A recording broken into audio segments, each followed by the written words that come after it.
itu untuk durasi ya. Nah, selesai untuk durasi, selanjutnya untuk amplitudo. Nah, untuk amplitudo kayak mana? Saya amplitudo dari gelombang P dulu ya. P gelombang P nih. Nah, kan itu udah gelombang P, durasinya udah tahu kita, kurang dari 3 kotak kecil nih. Nah, tingginya ya kan, tinggi gelombang P itu dia nggak boleh melebihi dari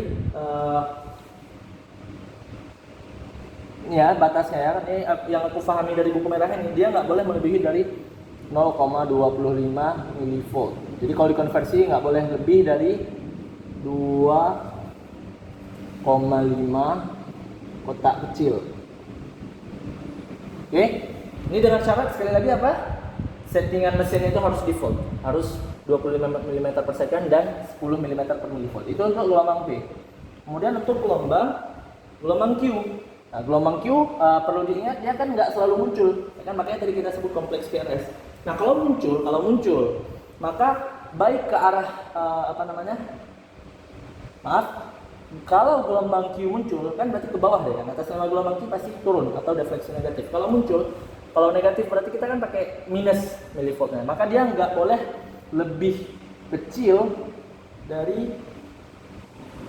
berarti ini harus lebih besar sama dengan dari 0,1 minus ya, minus karena dia ke bawah defleksi negatif milivolt. Ya, berarti kurang lebih nggak boleh lebih besar dari 1 kotak kecil. Ya, artinya gini, kalaupun misalnya dia lebih besar dari min 0,1 itu nggak masalah. Misalnya min 0,05, ya kan, itu nggak masalah. Tapi kalau misalnya min 0,5 milivolt, berarti kan turunnya tajam ya. Jadi kalau kita gambarin itu kayak gini gelombang Q-nya. Harusnya dia sedikit aja. Nggak boleh sedalam ini. Nanti ada pembahasan kalau Q-nya dalam gitu ya di infart juga. Jadi dia harus lebih besar atau sama dengan ini. Ya, itu untuk gelombang Q kalau dia muncul. Kalau misalnya gelombang apa berikutnya? Q.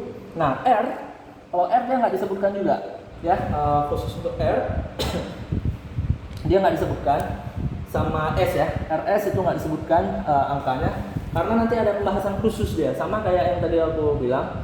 R itu kalau misalnya dia lebih tinggi dari yang seharusnya, nanti dia bisa sebagai kriteria hipertrofi ventricle ya. Jadi nanti ada di pembahasan video yang akan datang terkait hipertrofi ventricle, nanti R-nya itu kita bisa hitung bersama dengan S gitu ya. Nanti ada rumusnya itu, ada rumusnya kalau gelombang R-nya ditambah gelombang S di sini menghasilkan angka yang lebih besar dari ini, maka dia hipertrofi.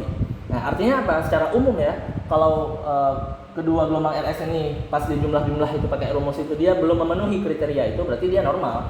Jadi kita nggak perlu sampai harus tahu juga sih sebenarnya. Bagus kalau kita tahu. Aku sendiri belum dapat referensinya berapa tinggi normal dari R dan sedalam apa gelombang S yang seharusnya gitu ya. Intinya dia nggak disebutkan di buku ini, jadi aku skip aja. Intinya dia normal kalau misalnya secara umum nggak memenuhi kriteria hipertrofi tadi itu. Nah, kemudian untuk S juga tadi dia bisa jadi dia sangat dalam gitu ya. Ada kita sebutnya segmen ST depresi ya. Makanya nanti perlu juga nanti kita membahas tentang segmen gitu. Walaupun di sini kita nggak sebutkan nilai normalnya berapa. Ada istilahnya segmen ST depresi. Jadi dalam dia nanti S-nya gitu ya. Cuma nggak disebutkan sekali lagi berapa angkanya. Yang keempat, yang terakhir ya, itu gelombang T. Nah, untuk gelombang T, angka pastinya nggak disebut, tapi dia sesuai dengan gelombang R sebelumnya. Jadi normal nilai gelombang T itu, amplitudonya itu berkisar di antara 1/3 sampai dengan 2/3R. Jadi dia lebih pendek dari gelombang R, tapi rentangnya itu 1/3 sampai 2/3. Itu normal dari gelombang T kalau misalnya gelombang QRS-nya itu 6 misalnya, maka gelombang T-nya itu antara 2 sampai dengan 3 milivolt. Nah, gitu maksudnya. Jadi dia tingginya itu 1/3 sampai dengan 2/3 dari gelombang R. Oke. Jadi mungkin untuk gelombang T ada tambahan sedikit lagi. Dia kan ini gelombang T ini positif pada kompleks QRS positif. Tapi gelombang T ini, khusus gelombang T, entah kenapa dia kayak sangat rentan terhadap gangguan apapun. Misalnya ada sedikit aja masalah pada hormon, gelombang T ini bisa berubah dia bentuknya.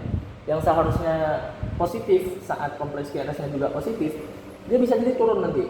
Bisa jadi kayak gini. aneh. Gelombang T ini kayak dia sensitif kali. Sedikit aja ada salah-salah di ini atau ada kelainan, dia bisa berubah suka hati gitu ya. Tapi normalnya biasanya kalau QRS-nya itu tinggi positif, maka gelombang T-nya juga ikut positif. Jadi biasanya positif refleksinya itu pada QRS positif, pada gelombang R positif ya, pada R positif, bukan R positif bahasanya, lebih bagus kita bilang pada R yang tinggi. Nah, ada istilah R negatifnya, kalau negatif pasti S atau Q, yang tinggi ya. Jadi T-nya itu biasa positif kalau R-nya itu tinggi. Oke, jadi itu aja mungkin pembahasan untuk durasi normal dan amplitude normal pada gelombang-gelombang EKG. Nah, sekali lagi ini adalah referensi dari buku yang aku pakai ini. Bisa jadi ada perbedaan, tapi seharusnya nggak jauh-jauh ya perbedaannya. Kurang lebih seperti itu. Insya Allah ini udah berakhir untuk sesi EKG normal, dan aku ucapkan selamat bahwa teman-teman udah menyelesaikan bagian tersulit ya. Kalau bahasa buku merah ini, bagian tersulit dari membaca EKG itu adalah kita harus tahu dulu normalnya kayak mana. Itu bagian tersulitnya. Artinya kalau kita udah betul-betul paham semua ini dari awal video yang udah kita buat, insya Allah ke depan-depannya itu akan lebih singkat pembahasannya ya. Jadi nanti paling tinggal butuh latihan dan pengalaman. Oke, aku ucapkan terima kasih atas perhatiannya. Oke.